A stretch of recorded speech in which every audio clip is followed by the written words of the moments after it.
से बहुत बड़ी खबर आ रही है। राष्ट्रपति से मिलने पहुंचे हैं गृह मंत्री। सूत्रों के हवाले से बड़ी खबर। सूत्रों के हवाले से बहुत बड़ी खबर इस वक्त हम आपको बता रहे हैं। राष्ट्रपति से मिलने पहुंचे हैं गृह मंत्री।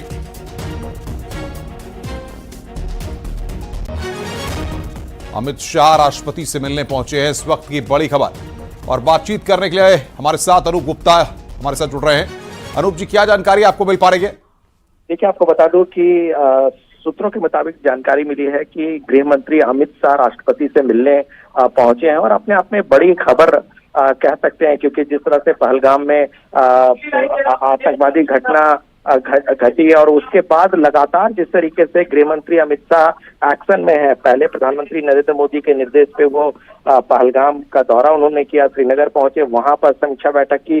कल सीसीएस की बैठक में मौजूद थे और जो सूत्र बता रहे हैं कि कल भी सीसीएस की बैठक में अमित शाह ने पूरे बैठक में ब्रीफ किया प्रधानमंत्री नरेंद्र मोदी और सीसीएस के जो मेंबर्स थे। और आज अभी राष्ट्रपति भवन पहुंचे हैं।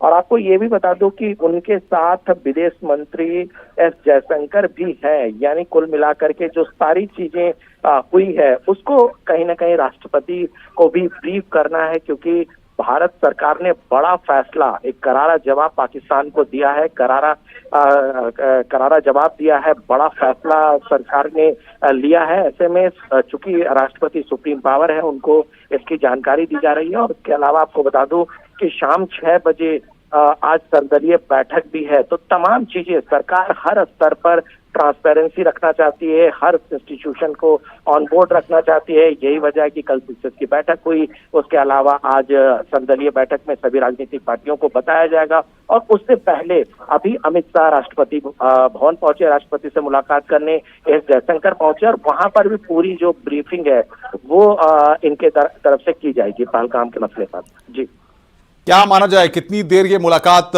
और चल सकती है, और क्या जो पूरा घटनाक्रम रहा है उसके बाद जो जो स्टेप्स लिए गए हैं, जो जो कदम उठाए गए हैं, उन सारी बातों को राष्ट्रपति को ब्रीफ किया जा रहा है?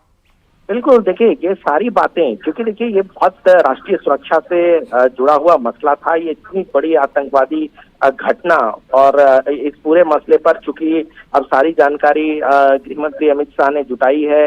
वो चूंकि खुद पहलगाम गए थे, खुद श्रीनगर पहुंचे, सभी एजेंसियों से उनकी बातचीत हुई है, कल सीसीएस की बैठक हुई। इन सभी बातों को ब्रीफ राष्ट्रपति को किया जाएगा और वो उनसे मुलाकात करके करेंगे, चूंकि विदेश मंत्री भी हैं।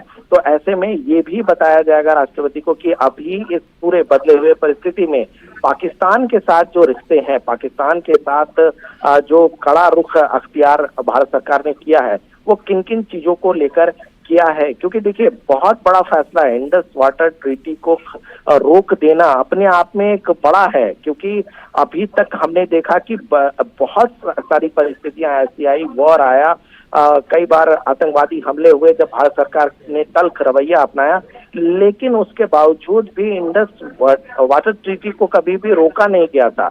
तो इतना बड़ा फैसला भारत सरकार ने लिया है। ऐसे में ये पूरी बातों की ब्रीफिंग जो है वो खुद गृह मंत्री अमित शाह देने के लिए पहुंचे हैं राष्ट्रपति के पास। जी, तो जिस तरीके से आप बता रहे हैं कि आज सर्वदलीय बैठक भी होनी है, उससे पहले तमाम चीजों को राष्ट्रपति को ब्रीफ किया जा रहा है। क्या आने वाले वक्त में कुछ और भी फैसले लिए जा सकते हैं? बिल्कुल, बड़े बड़े फैसले लिए जा सकते हैं। आज आपने प्रधानमंत्री नरेंद्र मोदी जब आज बिहार में एक सभा में थे तो उन्होंने कहा कि अब ये वक्त आ गया कि आतंकियों को कह सकते हैं कि जमींदोज किया जाएगा। यानी कि तल्ख तेवर प्रधानमंत्री नरेंद्र मोदी का, ये जो सारी चीजें हो रही है वो है डिप्लोमेटिक टाई तोड़ने के लिए। यानी कि पूरी दुनिया में पाकिस्तान कैसे अलग थलग हो, किस तरीके से पाकिस्तान को अलग थलग किया जाए, इसकी ये कोशिश है। इसके लिए ये कार्रवाई की गई है। लेकिन आतंकवादियों को नहीं बख्शा जाएगा, आतंकवादियों के पीछे जो इनके मास्टरमाइंड है उनको नहीं बख्शा जाएगा। इसके अलावा जो भी इनको प्रश्रय दिया है, जो भी इनके सिपह सलार हैं, उनको बख्शा नहीं जाएगा। तो ये तमाम चीजें हैं। आप यकीन जानिए कि भारत सरकार कड़ा रुख अख्तियार करने जा रही है। इस मसले पर हल्का किसी भी तरीके से नहीं होगा, क्योंकि आतंकवादियों ने पर्यटकों पर नृशंस हत्या की है, उनको निशाना बनाया है और भारत सरकार इस मसले पर पूरी तरह से गंभीर है। और आगे आने वाले दिनों में किस तरीके से पाकिस्तान को और भी दुनिया के नजरों में, दुनिया के नक्शे में और अलग थलग किया जाए, इसकी पूरी कार्रवाई जो है वो भारत सरकार करने जा रही है।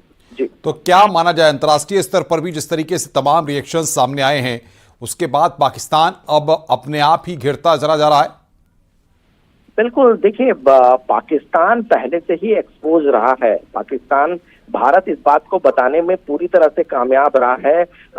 पहले की घटनाओं को लेकर के जिस तरीके से तमाम सबूत दिए गए, अंतर्राष्ट्रीय स्तर पर हर देश आप अगर देखें तो पहलगाम में जो घटना घटी है उसकी भर्त्सना उनके तरफ से की गई है, उनकी निंदा की गई है। ऐसे में बहुत बड़ा मौका है कि किसी भी तरीके से पाकिस्तान को और अलग थलग किया जाए और इसको लेकर भारत कामयाब भी हो जाएगा, क्योंकि आज जिस तरीके से दुनिया के नक्शे में भारत का साख बढ़ा है, जिस तरीके से प्रधानमंत्री नरेंद्र मोदी का कद बढ़ा है और जिस तरीके से पाकिस्तान धीरे धीरे पूरी दुनिया के नक्शे में एकदम पीछे के कतार पे खड़ा दिख रहा है, तो ऐसे में ये कह सकते हैं कि अब इनको पाकिस्तान को कॉर्नर करना बहुत बड़ी बात नहीं है, लेकिन पाकिस्तान को हर फ्रंट पर डिफीट करना ये भारत सरकार की पहली प्राथमिकता है। और यही वजह है कि फाइनेंशियली,